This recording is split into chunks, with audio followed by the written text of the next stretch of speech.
સુરતના કતારગામ વિસ્તારમાં બિલ્ડર વિપુલ મંડાણીની સરા જાહેરમાં થયેલ કરપીણ હત્યાના મામલે પોલીસને વધુ એક મોટી સફળતા મળી છે। આ ચકચારી કેસમાં લાંબા સમયથી ફરાર મુખ્ય આરોપી અજય સોલંકીને કતારગામ પોલીસે દબોચી લીધો છે। સુરતના કતારગામમાં બિલ્ડર વિપુલ મંડાણીની કરપીણ હત્યાના મામલે કતારગામ પોલીસે વધુ એક મોટી કાર્યવાહી કરી છે। આ કેસમાં લાંબા સમયથી ફરાર મુખ્ય આરોપી અજય સોલંકીને પોલીસે દબોચી લીધો છે। કતારગામ વિસ્તારમાં 5 થી 6 શખ્સોએ મળીને બિલ્ડર વિપુલ મંડાણીની હત્યા કરી હતી। પોલીસ તપાસમાં પ્રાથમિક રીતે રૂપિયાની આર્થિક લેવડ દેવડ અને અનૈતિક સંબંધોની દિશામાં કડીઓ મળી હતી। આ કેસમાં પોલીસે અગાઉ 3 આરોપીઓની ધરપકડ કરી લીધી હતી, પરંતુ મુખ્ય આરોપી તરીકે જેનું નામ ખુલ્યું હતું તે અજય સોલંકી હત્યા બાદથી ફરાર હતો। ધરપકડ બાદ પોલીસે કડક પૂછપરછ અને સુરક્ષા વચ્ચે આરોપી અજય સોલંકીને સાથે રાખીને ઘટનાનું રિકન્સ્ટ્રક્શન કરાયું હતું। જે સ્થળે આ હત્યાનો બનાવ બન્યો હતો ત્યાં આરોપીને લઈ જઈને ઘટનાક્રમ સમજાવવા માટે પંચનામું કરવામાં આવ્યું હતું। કતારગામ પોલીસે આ કેસમાં કાયદેસરની કાર્યવાહી તેજ કરી છે અને અન્ય સંડોવાયેલા શખ્સો સુધી પહોંચવા માટે વધુ તપાસ હાથ ધરી છે। આ ધરપકડથી બિલ્ડર આલમ અને સ્થાનિક વિસ્તારમાં ચર્ચા જાગી છે। માત્ર 500 રૂપિયા જેવી નજીવી રકમ માટે કોઈ આટલું હિંસક બની શકે ખરા? માનવામાં ન આવે, પરંતુ સત્ય ઘટના સુરતના અલથાણ વિસ્તારમાં બની છે, જ્યાં 2 ગેરેજ સંચાલકો વચ્ચે 500 રૂપિયાના વિવાદે એવો ઉગ્ર સ્વરૂપ ધારણ કર્યું કે એક શખ્સે રાગદ્વેષમાં આખું ગેરેજ સળગાવી દીધું છે। આ ઘટનાને પગલે સમગ્ર વિસ્તારમાં અફરાતફરીનો માહોલ સર્જાયો છે। સુરતના અલથાણ વિસ્તારમાં નજીવી બાબતે થયેલા ઝઘડાએ હિંસક સ્વરૂપ ધારણ કર્યું હતું। ભીમરાળ સોમીબા પાર્ટી પ્લોટ પાસે આવેલી એક ગલીમાં રઘુવીર શેફની સામેના ગેરેજ અને પંચરની દુકાનમાં અચાનક આગ ફાટી નીકળી હતી। પ્રાથમિક વિગતો મુજબ આ આગ અકસ્માત નહીં, પરંતુ 2 ગેરેજ સંચાલકો વચ્ચેની નાણાકીય લેતી દેતીનું પરિણામ છે। ચોંકાવનારી વાત તો એ છે કે માત્ર 500 રૂપિયાની સામાન્ય લેતી દેતીમાં ઉશ્કેરાયેલા શખ્સે ગેરેજને આગ ચાંપી દીધી હોવાનું ચર્ચાઈ રહ્યું છે। આસપાસના લોકોએ તાત્કાલિક જાણ કરતા અલથાણ ફાયર બ્રિગેડની ટીમ ઘટના સ્થળે દોડી આવી હતી અને ભારે જહેમત બાદ આગ પર કાબુ મેળવ્યો હતો। સદનસીબે આ ઘટનામાં કોઈ જાનહાનિ થઈ નથી, પરંતુ દુકાનમાં રહેલો સામાન બળીને ખાખ થઈ ગયો હતો। સમગ્ર મામલે અલથાણ પોલીસે તપાસનો ધમધમાટ શરૂ કર્યો છે અને પોલીસે બંને ગેરેજ સંચાલકોના નિવેદન લેવાની તજવીજ હાથ ધરી છે અને આગ ચાપનાર શખ્સ વિરુદ્ધ કાયદેસરની કાર્યવાહી કરવાની પ્રક્રિયા શરૂ કરી છે। સુરતમાં પાટીદાર નેતા અલ્પેશ કથિરિયા ફરી એકવાર વિવાદમાં ફસાયા છે। ગત તારીખ 13મીના રોજ કોળી સમાજના યુવાન ચંદ્રેશ ભાલિયા પર થયેલા હુમલા બાદ હવે સામાજિક ગરમાળો વધ્યો છે।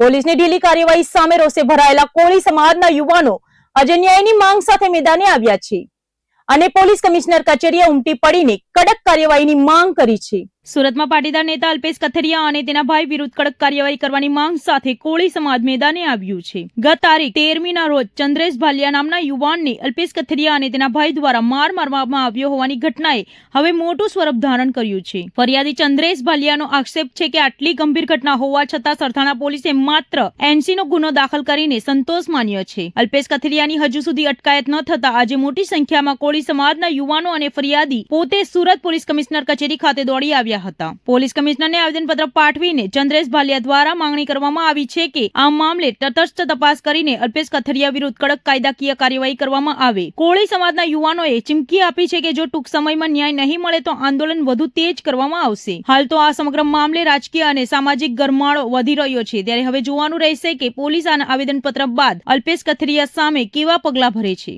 ચંદ્રેશભાઈ વિઠ્ઠલભાઈ ભાલિયા, તમારી સાથે શું ઘટના બની હતી? ઘટના હવે ત્યાં પીસીઆર હોવા છતાં અને અલ્પેશ કથિરિયાએ મારી ઉપર માર માર્યો, એના ભાઈએ પણ મારી ઉપર માર માર્યો અને ખાલી 80 ગુનો દાખલ કરેલો છે। મારે એફઆઈઆર ફડાવવાની મારી માંગ છે, એટલે કમિશનર કચેરી અમે મારી માંગ લઈને આવ્યા છીએ અમે। અને પોલીસ ટીમે પણ એ આગળ એનો હોદ્દો ધરાવતો છે, એટલે મને પોલીસની સામે મને એના નજર સામે 5 થી 6 પીસીઆર ઉભી હતી અને એના નજર સામે મને મારા વાળ પકડીને પીસીઆરમાં મને ધકેલો। અંદાજિત કેટલા લોકો મારવામાં આવ્યા? અંદાજિત તે અને તેનો બંને ભાઈઓ જ હતા, જેનો અલ્પેશ કથિરિયા અને બંને ભાઈઓ જ હતા। સુરતમાં અત્યારે ક્રિકેટ અને બોલીવુડનો અદ્ભુત સંગમ જોવા મળી રહ્યો છે। લાલભાઈ કોન્ટ્રાક્ટર સ્ટેડિયમ ખાતે રમાઈ રહેલી ISPL પ્રીમિયર લીગમાં 4 ચાંદ લગાવવા માટે બોલીવુડના શહેનશાહ અમિતાભ બચ્ચન અને તેમના પુત્ર અભિષેક બચ્ચન સુરતની મુલાકાતે પહોંચ્યા છે।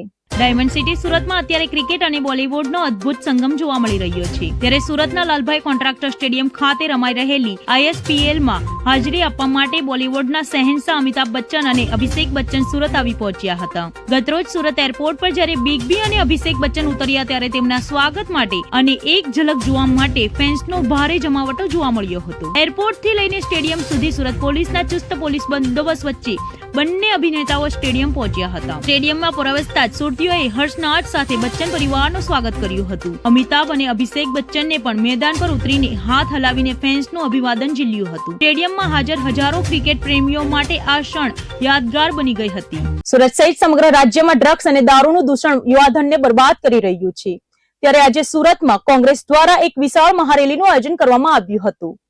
ગુજરાત યુથ કોંગ્રેસ, NSUI અને શહેર કોંગ્રેસના નેજા હેઠળ યોજાયેલી આ રેલીમાં મોટી સંખ્યામાં કાર્યકર્તાઓ ઉમટી પડ્યા હતા અને શૈક્ષણિક સંસ્થાઓની આસપાસ ધમધમતા ડ્રગ્સના કારોબાર સામે કડક કાર્યવાહીની માંગ કરી છે.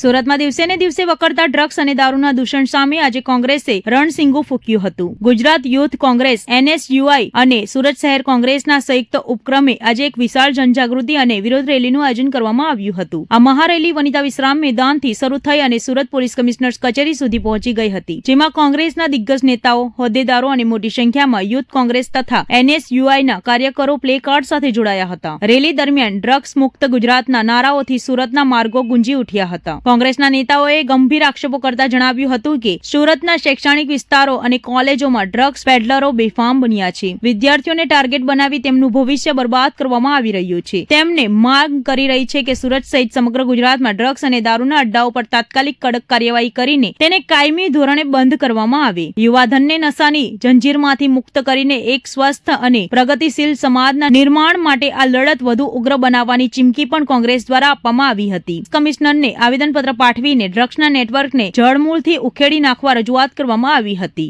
જે પ્રકારે ગુજરાતમાં લાખો કરોડોનું ડ્રગ્સ પકડાઈ રહ્યું છે, દરેક કોલેજ હોય, યુનિવર્સિટી કેમ્પસ હોય, ત્યાં એની આજુબાજુ ખુલ્લેઆમ ડ્રગ્સનું વેચાણ ચાલી રહ્યું છે અને લગભગ ગુજરાતમાં 21 લાખ કરતાં પણ વધારે લોકો જે કેન્દ્ર સરકારના ગૃહ મંત્રાલયના રિપોર્ટ પ્રમાણે ડ્રગ્સ એડિક્ટ બની ચૂક્યા છે, એમાં લગભગ 2 લાખ કરતાં તો મહિલાઓ પણ ડ્રગ્સ એડિક્ટ બની ચૂકી હોય ત્યારે અને તમે જોઈ શકો છો કે આટલા ડ્રગ્સ પકડાય છે પણ પોલીસ મોકલનાર સામે અને મંગાવનાર હજી સુધી એક પણ માણસ પકડાયો નથી. જેટલી બી વાર ડ્રગ્સ પકડાય તો ન જાણતું જ પકડાય, એને મંગાવનાર કે મોકલનારને કોઈ દિવસ કાર્યવાહી થઈ નથી.